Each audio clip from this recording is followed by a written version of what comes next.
අපේ රටේ ජාතික සමගිය විනාශ වෙච්ච ඉතිහාසයක් තිබුණා. හැම වෙලාවෙම කොතනකෝ සමාජ අර්බුදයක් වෙනකොට, ජනතාව ගැටලුවක් වෙනකොට එක්ක පල්ලියට ගහනවා.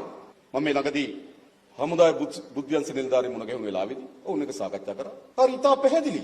එකම account එකෙන් මුස්ලිම් අන්තවාදයටත් පඩි දීලා තියෙනවා, සිංහල අන්තවාදයටත් පඩි දීලා තියෙනවා.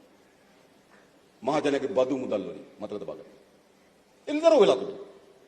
එකම මේ පැත්ත සිංහල අන්තවාදයට කියනවා උඹලා මුස්ලිම් අයට විරුද්ධව කෑ ගහපල්ලා මෙන්න සල්ලි.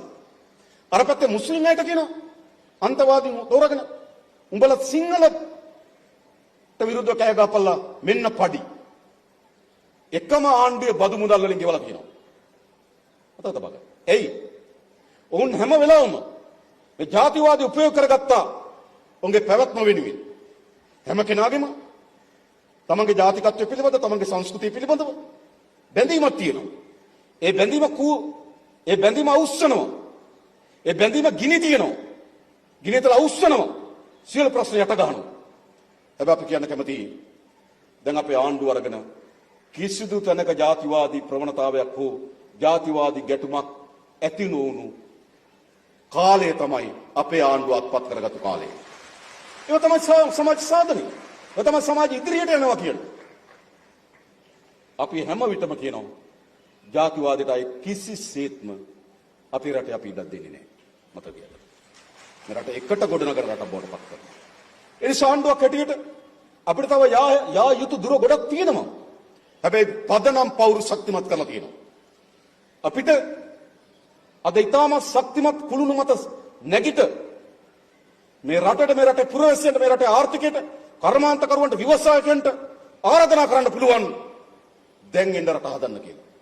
අපි ශක්තිමත් කුළුණු මත පාදමක් පිහිටවා තිබෙනවා. මේ තමයි වෘද්ධක ශේෂපත්‍ර කෙටියේ. පාදම දිරපු රටක්, කුළුණු කඩාවැටුණු රටක්, ශක්තිමත් කුළුණු මත ශක්තිමත් පාදමක් අත්තිවාරමක් පිහිටවා තිබෙනවා.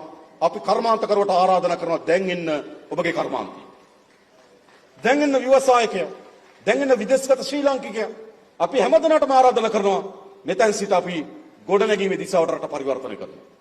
ඒ නිසා මේවර ආයලේඛන අපේ පදනම බවට පත් වුණීම ස්ථාවරභාවය තවත් ශක්තිමත් කරමින් ගොඩනැගීමේ දිශාවට අවශ්‍ය වෙන පාර අපි කපලා තියෙනවා.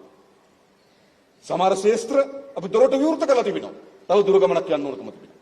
ඒ නිසා ඊටමත් ස්ථාවරව ශක්තිමත්ව අපි මේ වැඩේ කරමින් තිබෙනවා. අපිට එරෙහිව තන සුම්බුන් කොටස් එකතු වෙමින් තියෙනවා. කවුද මේ කොටස්? කවුද මේ? එක වෙලාවක කිව්වා එක කණ්ඩායමක් කැප්පටි පොළගේ අධ්‍යාත්මීය ඒ දේශ ප්‍රේමීත්වය මත පැවතගෙන යන කණ්ඩායම කිව්වා. අනිත් කණ්ඩායම කිව්වා දොන්ජුවන් ධර්මපාල. මතකද? එයාගේ අධ්‍යාත්මය රට පාවා දීමේ කණ්ඩායම කිව්වා.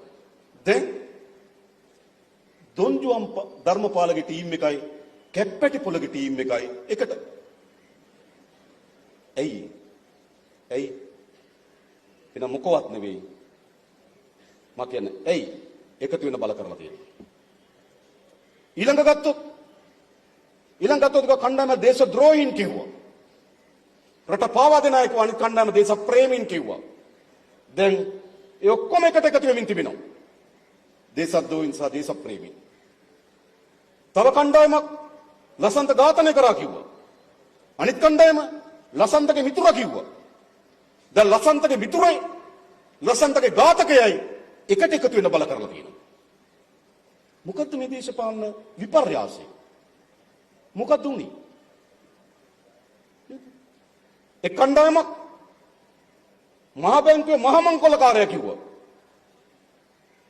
අනිත් කණ්ඩායම මහා බැංකුවට ගහපු අය කිව්වා. දැන් එකට එයි මොකද්ද මේ සිද්ධ වුනේ? මම දැක්ක එක ප්‍රධානියෙක් කියනවා මේ අපි දෙගොල්ල ඉතිහාසයේ වැරද්දක් කරගත්තා. අපි ඕගොල්ලන්ට හොරා කිව්වා. ඕගොල්ලෝ අපිට හොරා කිව්වා. දැක්කද? හරිද? ඒ නිසා ඒක විසින් තමයි මේක උනේ. ඒ නිසා අපි දෙගොල්ල මොකවත් නොකිය ඉමු ඊට පස්සේ. ඒ සහවාසයට පාර කැපුවේ මොකද්ද? ඒ සහවාසයට පාර කැපුවේ මොකද්ද? ජනාධිපතිවරු හිටියා. ඒ ජනාධිපතිවරු හිටපු ජනාධිපතිවරු වුණා. ඇමතිවරු හිටියා. ඇමතිවරු හිටපු වුණා. දැන් හිටපු ඇමතිවරු. මන්ත්‍රීවරු හිටියා. හිටපු මන්ත්‍රීවරු වුණා. දැන් මේගොල්ලෝ අතර තියෙන පොදු සාමාන්‍යකරණය මොකද්ද? හිටපු ජනාධිපතිවරු, හිටපු ඇමතිවරු, හිටපු මන්ත්‍රීවරු, හිටපු සංස්ථා සභාපතිවරු. මෙන්න මොකද්ද මේගොල්ලෝ අතර තියෙන සබත්තාවය? එකට හොරකමේ ගියපු අය සමානතාවය. එකට අපරාධ කරපු අය සමානතාවය. එනිසා මේ තියෙන මොකද්ද? ලංකා ඉතිහාසයේ ප්‍රගතිශීලීම ජනතාවත් එක්ක ඉදිරියටම යන ජනතාවගේ උවමනාවන් සහ දේශපාලන නායකයන්ගේ පක්ෂවල උවමනාවන් ජනතාවගේ උවමනාවන් සහ ආණ්ඩු උවමනාවන් එකට සමපාත වුණු ආණ්ඩුවක් හැදුනා. අන්නේ ආණ්ඩුව ඔවුන්ගේ